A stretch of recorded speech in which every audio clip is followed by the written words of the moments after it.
Welcome back to another UFC fight prediction video. In this video, I'll be predicting the main card fights for UFC Fight Night on ESPN Plus, Rodriguez versus Stevens. So without further ado, let's get to our first fight on the main card. So in our first fight on the main card, we have in the featherweight division, Martin Bravo versus Steven Peterson. So this is a matchup of two guys who haven't had the best stints inside the UFC. You got 1 and 2 Martin Bravo versus 1 and 3 Steven Peterson.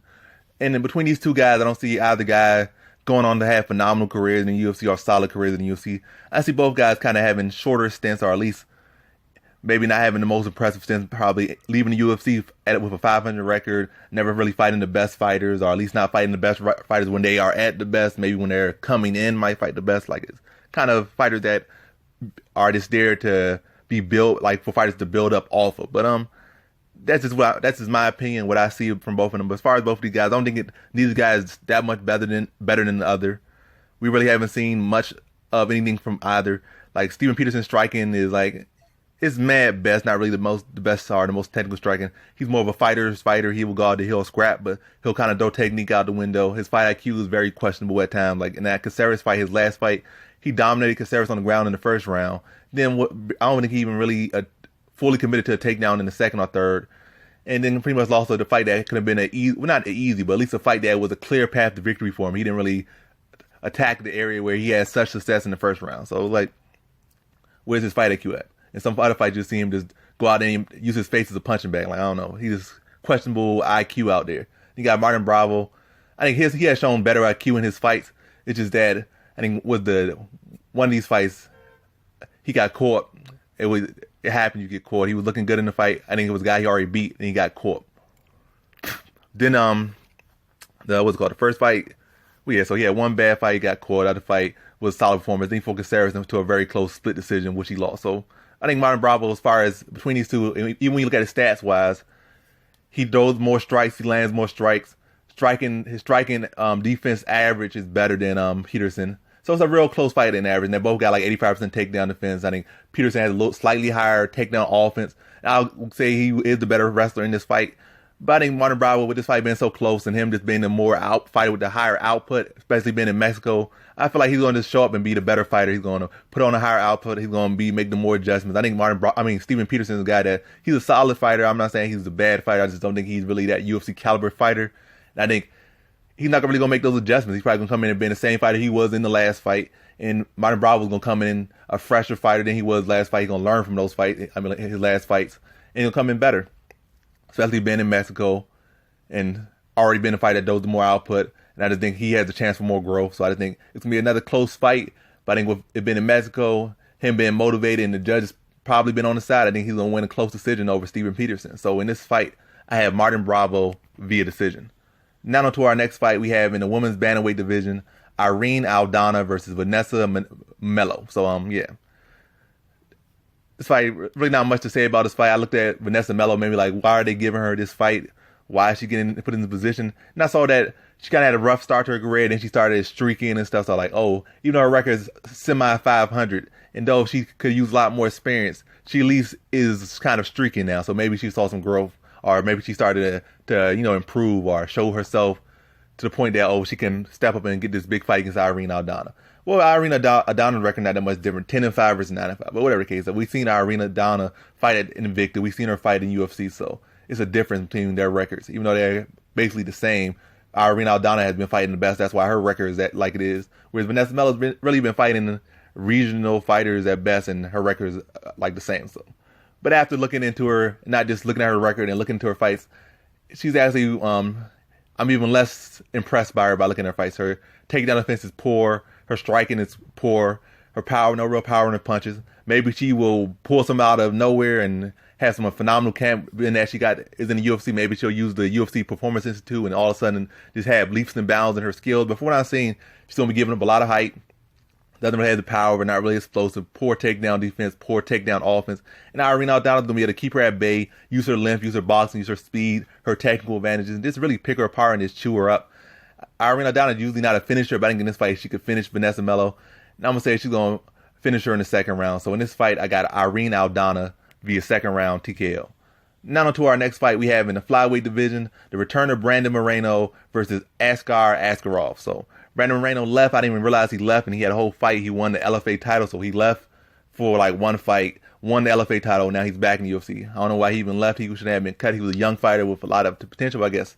But they said he needed to step aside or something, or maybe his contract ended. But whatever the case is, he's back now. He's going against Askarov, and I think this is kind of a bad matchup for him.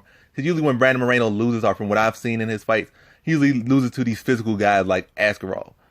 Askarov striking may not be as clean as a guy like I forget his name, but the guy that beat him twice, the guy that beat him in the house, and the guy that beat him in the UFC, his last fight inside the UFC. Those physical guys that can strike with him, bully him around the cage. He doesn't really do well with those type of guys. I think Askarov striking isn't that on that caliber. He does have some striking that's solid and all, but where he really thrives is using his physical abilities, using his decorated wrestling background, using his decorated sambo background, to put guys on the mat and just manhandle. That's where Askarov is at his best. And I think if he could do that to Moreno, this should be pretty much a textbook Askarov fight. But Moreno's not a quitter. It's gonna be he's gonna be scrapping. He's gonna be there the whole time, and he certainly could take advantage of Askarov's overzealousness, like trying to come in there and be physical, be aggressive with that uppercut, because Askarov does fall into his punches at times, and that will put him in the perfect position to get caught with that uppercut from Moreno, which has put away a lot of fighters, even including his last opponent. But more so, I just see Askarov, just taking to the mat, manhandling him. Ben Moreno will probably catch him at some point, but I think Askarov will be able to recover, scramble, regain top position. I think at this point, Askarov just like stylistically, this fight favors him. And though his technique with some of his submission grabbing, like his sambo is solid, his wrestling solid, his submission as far as his submission grappling is some questionable technique there, but he's just so physically strong that even with poor technique at sometimes, he can get these submissions, like get people to tap from like weird angles, even though he doesn't have it fully in, because he's just that strong, that physical, like animal-like strength. But on whatever case, to get to the point, like I said, I think this is a stylistic advantage for Askarov in this fight, and I think he takes full advantage of it in this fight. Moreno's a tough kid, Askarov's a tough kid, but I think Askarov like stylistic advantage, and I think it goes to a decision, but Askarov thoroughly dominated in the grappling aspect to get that clear-cut decision. I don't think it's going to be a 10-8 or nothing like that, but it's probably like 3 straight 10-9 rounds. So in this fight, I got Askarov via decision. Now to our co-main event, we have in the women's strawweight division, Carla Esparza versus Alexa Grasso. So the former women's strawweight champion, the inaugural women's strawweight champion of the UFC, Esparza versus Alexa Grasso. So you got two fighters with Mexican heritage, Mexican blood in them. Esparza, I think she's like mixed, and Alexa Grasso is Mexican, and she's also is a Mexican nationality. Like she still has the Mexican flag. I don't know if she moves or whatnot, but she still carries that Mexican flag and still says she's from Mexico. I know those fighters move all around, but she's Mexican, whereas Carla Esparza is not really, I don't think she was really born there or nothing like that. So I think the crowd will be heavily on Alexa Grasso's side. I think Carla Esparza probably still the better fighter at this point. But seeing Alexa Grasso's youth being 25, 26, and Carla Esparza being in her 30s, probably like 33 to mid 30s. I think the momentum's on Alexa Grasso's side. A lot of Carla, like Esparza's last couple fights, either been her losing or just winning these nail-biting close decisions that she could have possibly lost. So she hasn't really been having the best performances of late. And Alexa Grasso, even though she hasn't really been blowing nobody away, she did have one of her best performances in her last fight against Karolina Kowalkiewicz, who's also skidding. But I feel like with that youth, being in Mexico, and being a more well-rounded fighter in a way, I think it could be Alexa Grasso's fight to win. Because if she could keep on her feet, be agile, be mobile, use range, and not really allow Carla Esparza to get in on those takedowns, I think she could certainly put the volume up and put the stats up on the feet. And even in the ground, she might be able to scramble with Esparza, because her wrestling now is what it used to be. She kind of, like I said, she used to be just a shutdown wrestler, take you down and control you. And now people are starting to scramble with her, and she's starting to have more difficulties with people with wrestling. So you can't really do what you do best that thoroughly throughout the fight. You start to lose your edge. And I think with that edge being lost constantly with every fight, I think this will be Grasso's best opportunity to get a win, especially in Mexico with the judges on the side. I think this fight is a fight that will definitely go to a decision, especially on Esparza's side. I think if Esparza wins, it's going to go to a decision. Grasso has a very slim chance to win this fight by like a TKO, a very slim margin. But I think overall, this is a fight that has a high likelihood to go to decision. And with Esparza having these tough fights and these close decisions, now this fight being in Mexico against a Mexican native, a Mexican national, I think a close decision is not going to work. And I think she's not going to have enough to make it that clear cut of a fight. I think Alexa Grasso, like I said, she's going to be able to put that volume on the feet, probably be able to hold her on the ground, and probably be able to scramble, maybe even get some better positions at times on the ground. I think, like I said, being in Mexico, I think the judge is going to favor Grasso, and I think in a close fight, Alexa Grasso gets the edge in the decision, just like based off her nationality. So in this fight, I have Alexa Grasso via decision. Now on to our main event, we have in the featherweight division, Yair Rodriguez versus Jeremy Stephens. So you got the longtime veteran in Stephens. You got Yair Rodriguez, who at one time was the biggest prospect in the 145 division. Took a long layoff. I think he had some issues with Dana White, contract issues, and not taking fights. Came back and fought Korean Zombie. Was a great fight, but Korean Zombie was winning. And then, like, if it would have went to decision, he would have won. But in the very last second, he got caught with like some inverted elbow over, like when he, I don't know, I can't even explain that elbow. It was crazy. Like basically behind the back, upward elbow on a, I think Korean Zombie on the straight. So it was like a very crazy type of sequence. But still, as far as that fight goes, I don't think it really matters too much as what goes into this fight because it's all different styles. And yeah, I think it is going to have Yair Rodriguez more confident, more composed. Maybe might have him a little bit more crazy because he's got that out the way, so he might try stuff that's even more crazy.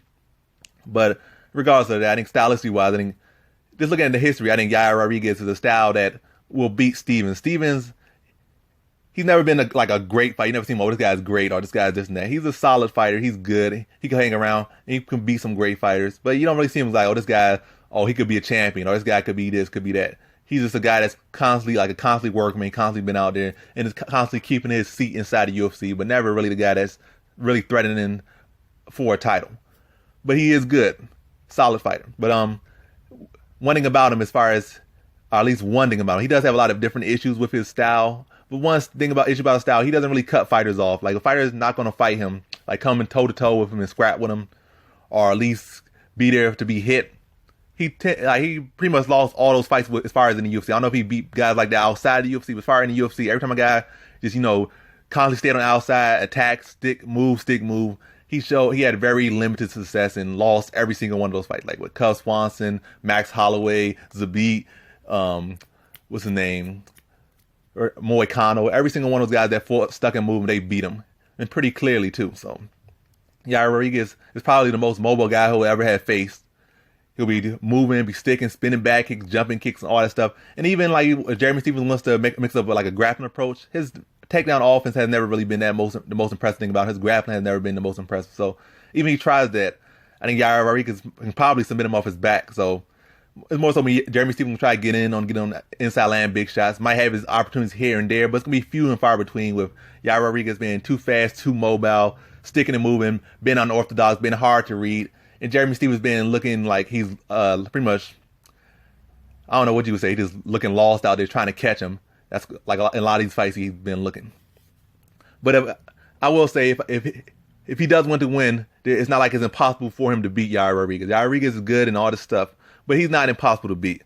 So if he wants to beat him, I would say attack that lead leg. He does have some solid leg kicks. Chop that lead leg down, cut off his movement. Instead of just chasing, cut him off. And instead of just loading up on big shots, just set up the big shots with a smaller shot. Like set up with like the lighter strike. The lighter strike set up the bigger strike. So you start to hit him touch him first with those little lighter strikes, the jabs, a little straight, like not a heavy straight, just light little, just right off the little shoulder, turn that over, just be touching him a little bit. Then load up the big shots when he starts to slow down. Hit him in the body.